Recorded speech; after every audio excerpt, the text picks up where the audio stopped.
to have President Trump back in the great state of Texas.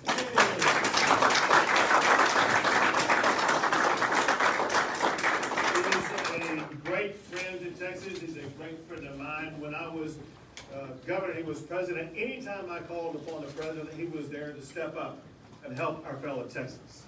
And one of the things that he did better than anything else, and definitely better than any other president, is he stepped up and he secured our border and kept Texans and Americans safe.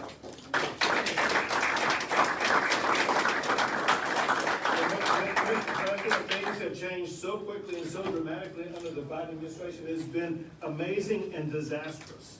For one, if you just look at the year-over-year numbers, look at this May versus last May. The increase of people coming across the border who've been apprehended has gone up more than 800% in just that May over May, and in April it was the exact same thing. We see something that needs to put in context, because you hear Vice President Harris talk about going down to the Northern Triangle as if solving the problem in those three countries is going to solve the problem with regard to the border. She is misleading America, because the fact of the matter is there are people coming into the United States across our border from more than 150 countries across the entire globe. If she solves the problem in those three countries, which we know she can't, it means there's still more than 147 other countries to go to solve problems there. They're missing the point. There's one place to solve all the problems on the border, and that is on the border. And that's exactly where the Biden administration needs to devote their resources to get the job done. The problems are dramatic. Let me give you just one example about what's happened after you left presidency that we've seen in Texas and across the nation. It's probably the most deadly aspect of what is happening, and that is the importation of the deadly drug of fentanyl. Just 2 milligrams of fentanyl is a deadly dose. And just this calendar year, the Texas Department of Public Safety has seen a 2,000% increase in the amount of fentanyl that they have apprehended, and that's not counting what Border Patrol has apprehended. Just the Texas Department of Public Safety alone has apprehended more fentanyl to kill every man, woman, and child in the entire state of Texas. This is deadly, it's dangerous, and it's infesting regions across Texas as well as regions across the United States. So here's what Texas has done that I'm going to bring you up to speed on, that we have had to do to respond to this crisis.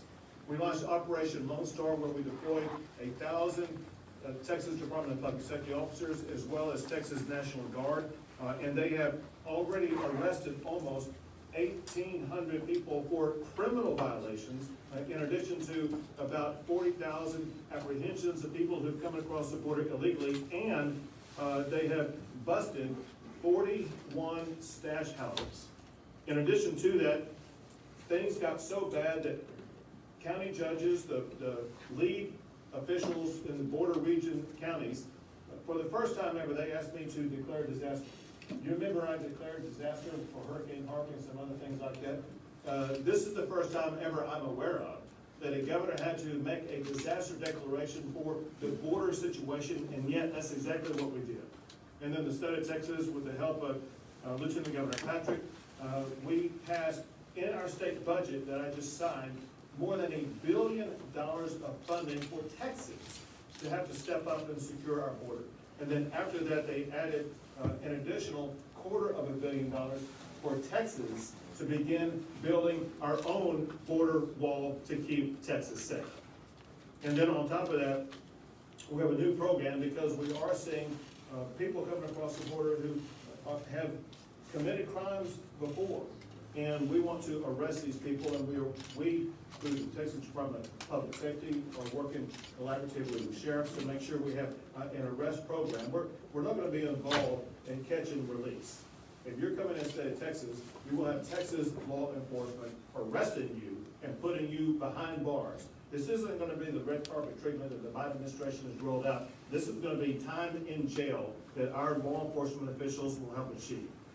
Two of the things I want to mention, one is that Governor Ducey and I, we triggered an interstate compact where other states can join in and assist us and help us to secure our border.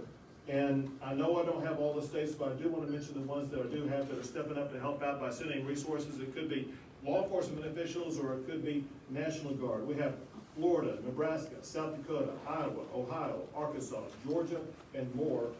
Just know that the people of Texas, the people of America, thank you for stepping up and providing your resources to help secure the border, knowing full well that what comes across the border does not stay at the border. In fact, it goes to your states and other states across the entire country. Two other things, that I created a Border and Homeland Security Task Force that involves all of our local sheriffs who help provide advice and information about what needs to be done, as well as property owner groups, ranchers who have been decimated by what's happened on their land. And let me just close with that. We're doing all that we can for one reason, and that's because the way that the people along the border are having their lives turned upside down. I cannot tell you the number of stories that I've heard from people who have had guns put to their heads or guns brandished at them in their ranches, in their homes, in their neighborhoods. They're afraid to have their children go play in their yards. The ranchers have their homes invaded, their fences ripped up, their livestock lost, their game lost. It is a far more dangerous situation than it's ever been. The people of Texas have been pleading for us to be able to step up and help restore safety and security in their lives, and that is exactly why Texas is stepping up and doing a job that is truly the federal government's job, a job that you did, but a job that the Biden administration is completely failing us on. Now with that, there's going to be 3 law enforcement officials who will provide you additional information, and then we will look forward to hearing your remarks. And it starts out with the director of the Texas Department of Public Safety, Stephen Crawl.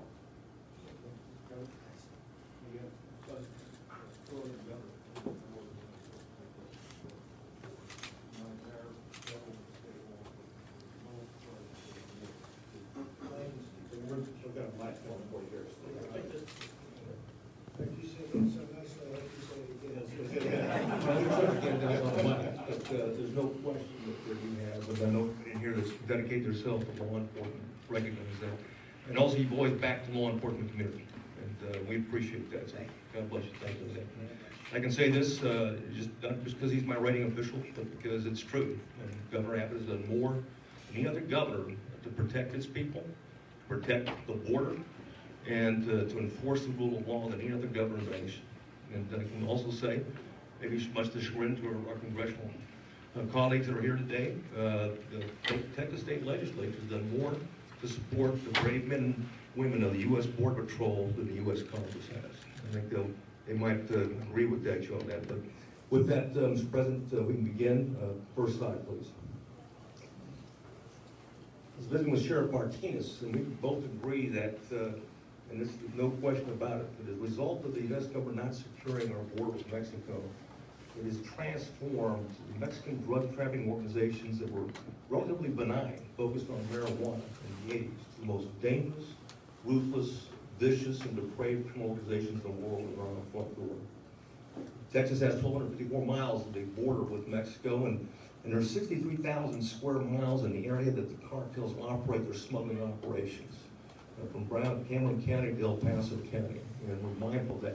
The Mexican cartels, because of the porous border, and they exploit it, they apply all the elements of military force, including command and control, logistics, intelligence, information operations, and the application of deadly force to support their criminal operations. They also recruit our kids and kids in Mexico to support their operations on both sides of the border. And they have formed partnerships with the most vicious gangs in Texas and across the country, whether it's local, regional, or transnational gangs. It clearly is a certain threat to our problem. In fact, if you have a drug problem anywhere in the country, you have a border problem.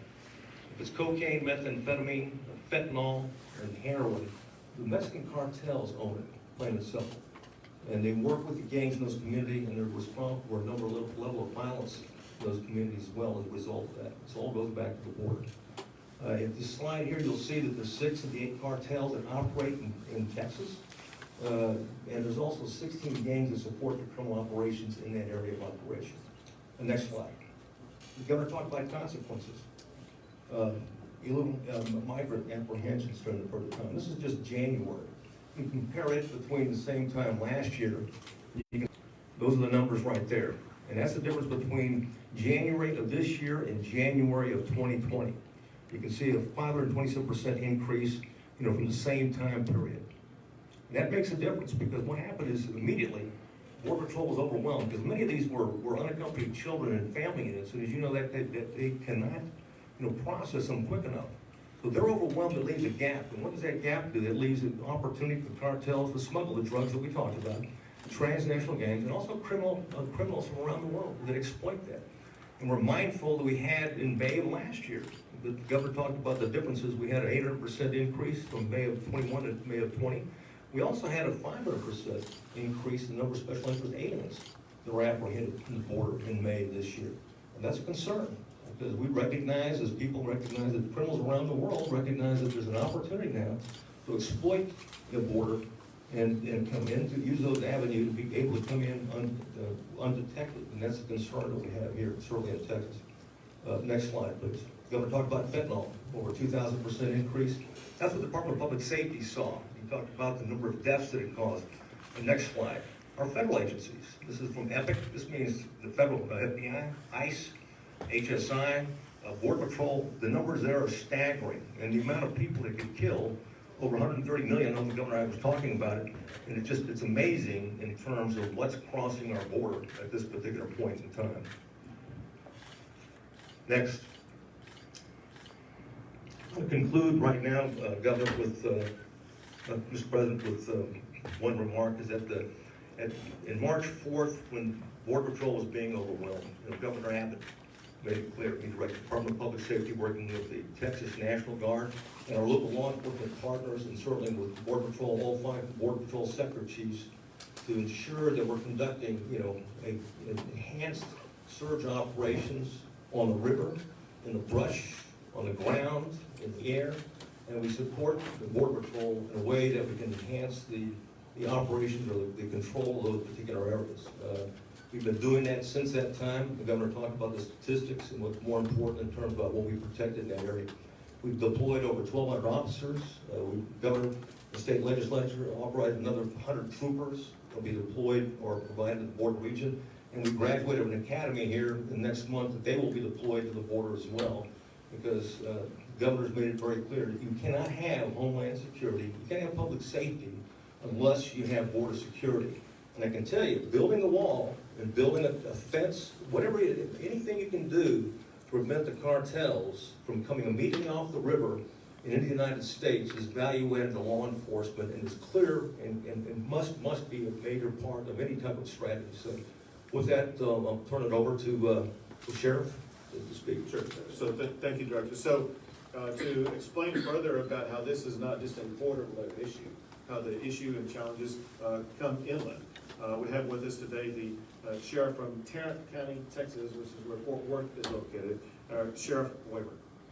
Thank you, Governor, and Mr. President, welcome to Texas, sir. And what a great place to be, and thank you for coming down here, and thank all the leadership, Governor, and the rest of the leadership that you brought, and our congressional delegation put a light on this to broaden it so the rest of America sees what we're doing down here and what we're going through, because it is affecting all across the nation. Is that as we shine this light, I am from Tarrant County, it's the 3rd largest county in Texas, 15th in the country, is that we've experienced, and our current intel as of yesterday is that a year ago, fentanyl was barely on our radar. Well, today, the intelligence that I have is that it has flooded our area, and even low-level dealers are now having large quantities of fentanyl. And not only do they use it in the pill press, which makes it look like a safe drug to the young people, they think it's something safe, is that they're also lacing it with heroin and methamphetamines and other drugs. And we have seen, for instance, methamphetamine since January, where it was $50 a gram on the street, to now about $15 to $20 a gram. So we're facing just an abundance of dough as it comes in. And currently, as the governor said, it only takes 2 to 3 milligrams of fentanyl to kill somebody. And what we're experiencing in Tarrant County, way beyond the border, we're a hub. We know that we're a hub where we have cartel agents embedded up there that we're trying to locate and arrest and prosecute, and we're doing a pretty good job of that in some cases. But we know that as it comes into the county is that it does have an effect. And we're seeing a 50% increase in deadly overdoses this year. In fact, in the first quarter of 21, it was 3 times the amount it was last year with fentanyl overdoses. And, you know, to that end, the group of people that it's hitting is the 16 to 24-year-old group because, again, it appears to be a safe drug. They think it's a pharmaceutical drug because of these pill presses that they're using. And while everybody in this room are great partners, is that we do not want the next mom to walk into that bedroom, as occurred in Tarrant County just a month ago, and her 15-year-old's dead because they OD'd on fentanyl. They got a hold of something that they thought was safe, and they had no idea that it was pressed in some cartel lab far, far away. But today, as we talk about this today, is that we know that the cartel, the Mexican drug cartel, is responsible for where it's going. And it's going all over the country. I'm in Fort Worth, but it's happening, and I'd be amiss to say it's on every sheriff and every chief and every director of public safety's radars, this business of fentanyl and the deadliness of the threat it is to us as it continues to grow. Coming in from China? Pardon me? Coming in from China? No, sir, it's coming in from the cartel. That China is finding. Are they getting it from China? They are getting it from China, but they find it easier to come through the United States. It's an easier port to come up through the United States. And as we interview people we caught, that's what they're telling us way up in Tarrant County, is it's coming right directly from this border. And we believe because of all that, I certainly believe, and I believe the law enforcement in the room, is that the drug cartels in Mexico should be the #1 enemy of American law enforcement, plain and simple. And we need to draw a line in the sand to protect our children. And we also need our parents, if I may say, our parents need to invade the space of their children and know what they're doing on social media and know who they're connecting to, because we need everybody's help, or they're gonna be walking into that bedroom, unfortunately, and that 15 or 16-year-old's gonna be gone. Thank you, sir. One last speaker that is also a sheriff that can tell you a little bit more about a different type of deadly consequence of the open border situation is Sheriff Martinez from Brooks County. Good morning, Governor, President. Welcome to Texas. I want to highlight Brooks County as it is. We're 70 miles north of the river. We do have one of the busiest checkpoints there in the southwest corridor. Real briefly, between June the 22nd and Friday the 25th, we recovered 7 bodies in the brush. Okay. Now, in June of 2020, we had 4 bodies recovered. In June of 2021, we had 16 bodies recovered, 300% increase. Okay. Now, lost collars from June the 21st through June the 27th, we've had 25 separate lost collars calls to the 911. Now, as a result of that, only 17 were recovered. And that kind of goes back to the fact that the bodies were recovering. And of course, all these recoveries, I have a good collaboration with the local border patrol. That's our resource. That's pretty much who we refer to and kind of guide us through a lot of issues. So in going with them and talking and collaborating, Brooks County itself has had a 185% increase in apprehensions. We've had 110 increase in non-encounters, which means getaways. 110% increase in that. 215% in smuggling cases increase. 44 migrants who have significant criminal history for sexual assault. Actually, 238% increase. And that's another issue that we deal with sexual assaults, rape cases that occur within the brush that we deal with quite often. 490% increase in 911 calls. 301% increase in rescues. Again, thanks to the partnership we have with Border Patrol. I think we need to understand that the current administration needs to understand that the correct wording needs to go out there to the American public in saying that this challenge is not quite being managed because we're really not putting the hands on those that need to be arrested. Okay, I think that there's a lot more out there that we just don't have enough resources. I always refer to Brooks County as the void of the donut, where our resources are at least an hour away. Even though we get a lot of help from the state police with their helicopter, but by the time they get there, it's pretty much over. They're gone. And of course, there's a lot of damage being done to the ranchers as a result of the pursuits. We simply cannot reach everything out there, therefore, we do not know who's crossing, who's coming in, and that's the main key. We need to know who's coming in, and so far, the criminal usually just infiltrates itself within the group, and they leave them alone. Yesterday, as I was entertaining two news outlets, we had a stash house that one of my officers and 3 border patrol agents secured 17 from the stash house, and 3 got away through the window. So 4 officers to handle 17 people. Now, as a result also, since we're doing some COVID testing, we've had COVID. These persons that, the CDs, we check them and then we have 2 COVID. So COVID is still out there, very much alive.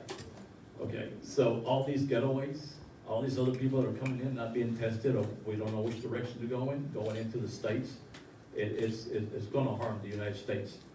It's gonna harm our country. So we need to be careful with that. We need to address all those issues. Thank you, sir. Thank you, Sheriff. Mr. President. Well, Governor, thank you very much. It was an honor to endorse you and strongly endorse you, highest and best endorsement. And I did notice your poll numbers are through the roof, and I'm very happy, and you've done a great job. We're really honored to be with you and with Dan and with Ken. We've had a great team, and the people in this room, everyone is a friend of mine. In one form or another, we dealt with each other for a period of 4 years, and we brought the border to a level that it has never been. Mark, you have been incredible. Tom Holman has been unbelievable, and nobody knows it like Tom. And I have to say, Chad, you did a great job. You stepped up, you came in and you stepped up and you did a great job, and we appreciate it, and you're still doing a great job. But the border has never been this way. It went from the best border we've ever had in the history of our country, not 20 years, you know, they like to say over a 22-year period. No, it's the best ever by far. It took 2.5 years to start the wall because we were sued by everybody, and then, and largely by the Democrats in Congress, by the way. And now, by the way, they're doing a disinformation campaign. They're saying that the unsafe border is your fault. You believe this? Because they're getting killed with the border. So now they're saying, oh, we got a problem. So let's blame the sheriffs. Let's blame the governors. Let's blame everybody else but them. They're also saying it would defund the police. They came out with a term, defund the police. And they're, you know, it's well documented, that's for sure. Just look at AOC and look at Omar. How's she doing? How's her country doing, by the way? And they're telling us how to run our country right now. How are they doing? And now they're saying, no, it was them, us, that wanted to defund. It's like Russia. Everyone said, Russia. I said, what's that all about? And they said, oh, you were very friendly. Well, that's been proven to be false, not only false. It was them that were associated with Russia. It was them, the Democrats and Hillary and the group that gave money to Russia. So it's a disinformation campaign, and it's a terrible campaign where they're trying to say this is a disaster for them. Let's blame the people that have really done something about it and can do something about it. But when your hands get tied because you no longer control the White House or Congress, it's a disgrace. Dan, we worked on it hard and we worked on it long, and we discuss it every week. And we had it down to a point that we'd never seen anything like it. I'm so glad that you mentioned the fentanyl, because the fentanyl was almost a non-factor. And now I hear it's just pouring into our country. And it's the most dangerous of all, but just pouring into our country. And we stopped also human trafficking, mostly in women. The human trafficking was almost stopped. We built almost 500 miles of wall, despite 2.5 years of lawsuits, litigation, started by Congress, Nancy Pelosi and the Congress. They sued us for everything. And we won the suits, and we started, and within a few months you would have had the wall totally complete, and they ought to paint it. They're supposed to paint the wall, and they aren't even doing that. They got to get a coat of paint on the wall. Believe it or not, it does rust. Maybe that's what they like. Let it rust, let it rot. But we built a wall that was not a wall that anybody could get through. We had very few breakthroughs, unbelievably few. It just, the only breakthrough is let them walk around to the few open areas where you have, we had problems on land disputes, et cetera, all of those problems were resolved. So we got them resolved. So you could have completed the wall in a couple of months, and they decided not to. Now I hear rumors that they want to do it, but it's only common sense. You know, they were saying we want high tech security. And I used to go around in speeches, I said, the two things that will never get old are a wheel and a wall. And it's true. I mean, when you get right down to it, the wall worked, really worked. And again, almost 500 miles of wall, and then we had another 200 that we were thinking about doing, less important areas from the standpoint of people coming in, but nevertheless, are very important. We discussed it. And we did a great job, and within a period of a few months, it was all dissipated. Remain in Mexico, so important. Catch and release, we broke that one. Chain migration, where people come in and then they bring everybody else in with them. We did a hell of a job, and we had it down to really a science. It was down to a point where people just weren't getting in unless they came in legally. And again, the drugs had dropped by 70, 80, 90% in some cases, and fentanyl is true. It almost dropped to nothing for whatever reason, but I guess the reason was we were tough. This was a great group, and all they had to do is go to the beach. If they went to the beach and did nothing, they would have been fine. And they could have even had other people with your policies take your places if they felt that they weren't Democrats, but that usually doesn't work out too well. But Chad, you and Mark and Tom on the outside, I mean, it was just an amazing group of people. And I'll tell you, Brandon has been incredible. From day one, he came to me from day one. It's no games, no nothing. You knew that we were gonna do it right. And I'd ask him a lot. I'd say, what do you think about this? I was calling him once every 4 or 5 days to get his advice, because nobody knows. Like, for instance, on the wall, I was gonna build a very good precast concrete wall. Would have been really fast. I loved it. I was gonna do super hard precast, a 5,000-pound concrete. And the Border Patrol hated it because they wanted to be able to see through. I said, why?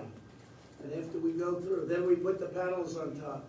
And you're all nodding, it's true. The panels on top, it's sort of a safety climb, no climb panel. And that panel adds great difficulty to being able, believe it or not, because a couple of people said, why'd you put the panel on top? And it was really a no climb panel. It's very hard to climb it. Once you get there, then you have the panel on top of everything else. So I did it 100% as per Border Patrol, ICE, and everybody else, in conjunction even with your top people. We designed the wall. It was terrific. You know, you see it as steel, but it's not really. It's steel on the outside. It's hardened concrete on the inside of the bollards. And then it's also rebar, and it's a very heavy rebar and a very powerful rebar, very strong rebar, steel. So we had steel, concrete, and steel, and when they cut through it, they gotta really wanna get through. They gotta really wanna get through. And we've had almost no instances of that. So we built a wall that was not penetrable, and we were just about finished, and then we had an election where we did much better than we did the first time. And amazingly, we lost. Check out the New York election today, by the way. They just realized it's a disaster. They're unable to count the votes. Did you see it? It just came out. They're missing 135,000 votes. They put 135,000 make-believe votes in. Our elections are a disaster. But this election, because of you and Dan and Ken and everybody, I want to just thank the people of Texas because we won in a landslide. It wasn't even close. Well, I always said, you know, they were saying, well, Texas is going to be close. I said, well, I'm in favor of oil, I'm in favor of God, and I'm in favor of guns. And they're not. And if you're in Texas and you don't like guns, God, and oil, I don't think you're going to do too well. And they didn't do too well. They didn't do well at all. They did poorly. But we did well. And we did well in other states too. We did well in states that we lost. We did really well. Much better than we do. We got 12 million more votes than we got the first time. One of the media called up and they said, could I ask you, what was the difference between 16 and 20? They said, well, the big difference is we did much better in 20. And they thought about it. They said, you know, you're right, isn't it? But the vote counting was probably a little bit better for them in 20 because what we've done was appreciated by the people. And we better get our elections straightened out because you're going to have a runaway country. You're going to have a banana republic. You're going to have a third world country here pretty soon because our elections are a mess. But I just want to thank all of the sheriffs that are my friends. I want to thank the governor, the lieutenant governor, and I'll tell you what, good luck, Kenny. I know you have a race, a little race coming up, huh? I know. And I'll be making an endorsement of somebody in the very near future. How many people are running against you, Ken? Two, that's all? Well, that's not bad for you, you gonna handle it all right? Anyway, but he has done a really good job. So, and there's my doctor right over there. My doctor. He said, you know, sir, if you want, you're really smart. You ought to take the cognitive test. I said, oh, what's that? Doc Ronnie, right? Now we call him Mr. Congressman. What a job you've done, Ronnie. They went after him, and it didn't work out too well. There you are. The Democrats went after him like you wouldn't believe. But he did a test. Did I ace it? Yes, sir. I aced it. And I'd like to see Biden ace it. He won't ace it. He'll get the first two. There's 35 questions, and the first 2 or 3 are pretty easy. Maybe the animals. They're the animals. Is this a lion, a giraffe? When he gets to around 20, he's gonna have a little hard time. I think he's gonna have a hard time with the first few, actually. But, so, we really have something to be really proud of what we did. And honestly, very simply, we have to do it again. You have to go back, stay in Mexico. That was very hard to get. That took us litigation, dealing with Mexico. I really think the president of Mexico is a great guy. Surprisingly, he wants to see this worked out because he has people pouring through his country by the millions, by the way. Not, you know, I see 100,000 here. For every person you catch, and these experts say 4 or 5 get through, but I think it's a much higher number than that. You know, it's a big border. I think it's a much higher number. Now, the wall has stopped a lot of it, and you're going to finish up some of the wall, and maybe they're going to finish it up. They're under a lot of pressure to finish it up, so maybe they're going to finish it up. You know, Tom is probably saying, I doubt it. I mean, the real question is, do they really want open borders, or are they incompetent? There's only 2 things. You're either incompetent, or for some reason you have a screw loose and you want to have open borders. Now, the problem with the open borders is that countries are opening up their jails, they're opening up their prisons, you guys see this, and they're letting all their prisoners out. You notice their prison populations are way down. They do it very slowly because they don't want people to know this, but I know it. And they're letting all of their murderers, rapists, drug dealers, and human traffickers out, and they're coming into the United States of America at a level like we've never seen. They weren't coming in with us. And in fact, one of the quick stories I tell is that when we first started, I said, get them out. And I said really, more than anybody, I guess, to you, Mark, you and Tom, I said, get them the hell out. The MS-13 gang members, who they say are the worst in the world, and they certainly might very well be. I see what they do with knives, where they cut them up into small pieces. They cut people up into small pieces because it's more painful than using a gun. I said, get them out. And Honduras, Guatemala, El Salvador would not accept the people. Under the Obama administration, they wouldn't take the people. So the people came back to me just routine, sir, I'm sorry, but they won't take them. I said, who won't take them? Guatemala, Honduras, and El Salvador, they won't take the people back. I said, oh, really, why? They don't want them. I said, okay. How much money do we pay them? Sir, we pay them $500 million a year. What does that have to do with it, sir? I said, a lot. We're not paying them anymore. And then I got a call the next day from the heads of the 3 countries. We would love to take MS-13 back. They are wonderful people. We'd love to have them back where they belong. And we never had a problem after that. But now I understand they're not taking them back again because we don't deal with those countries right. I got along with the 3 people plus the president of Mexico beyond. He's a fantastic man. He really is. He's a fantastic man. Very different persuasion. His thought process is very different. Could be on the socialist side.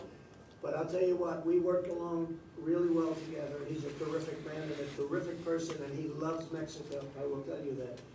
But we opened it up. They used to have airplanes on the runway, so we couldn't land our planes with their MS-13 horrible criminals in the plane, so we couldn't land them. We couldn't get buses back. And once I did that, they took them all back. So we had all these great policies going, and they were all ended. One day they were ended. This didn't take place over 3 months or 5 months. This took place in the first week. They were ended. It was almost like they were ended because I did it. But you know, we did a great job. In the history, and I appreciate what you said, Sheriff, because in the history there's never been, and not me, all of us together, there has never been a border so secure as the southern border that we have. and now it's opened up. And don't kid yourself, they're coming in from the Middle East, and they're coming in and they're bad. They're coming in from the Middle East. I'd say, well, where are those people from? Sir, they're from Yemen. Oh, really, Yemen, right? How's that all about? They would dump them off in South America, and they make the journey up because it was easier to get through that way, through the southern border, and that stopped with us. That stopped fast. And now we have an open, really dangerous border, more dangerous than it's ever been in the history of our country, and we better go back fast. And you know, I watch a couple of even you people said that, well, we could start it immediately. Well, it's not going to go fast, because you have to go back now and start the whole thing up with Mexico and with the 3 countries. It's not going to go that quickly. You know, they say, well, we should just immediately go back. It's not that easy. This was a lot of hard work and very good negotiation. We did great negotiation. And we did things like, we're going to charge you tariffs if you do this or if you do that. And all of a sudden they said, well, we'd love to have it your way. We want every point, every single point. And I don't know if they're going to be able to do that. So it's not that easy to go back. I will tell you, this is bad news for you, and you know it. And a lot of people like to say to the media, well, we could immediately, I saw it today, we should immediately go back to the Trump policy. It's not that easy now. It's not that easy.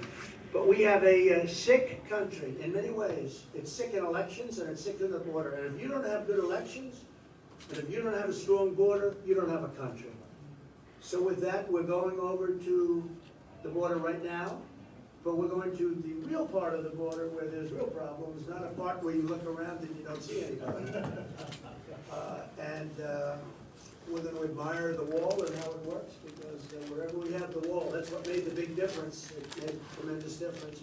And I just want to thank the people in this room. You have been incredible, incredible partners, including those characters back there that are all friends of mine. Every single one. Good job on television yesterday morning. Really good, Brian, I tell you, really good. So I just want to thank you all very much. It's an honor, and we have a tremendous crowd waiting for us, and I don't want to keep this man, I don't want to have him be late. I want to keep those approval ratings right at 92%. Thank you very much.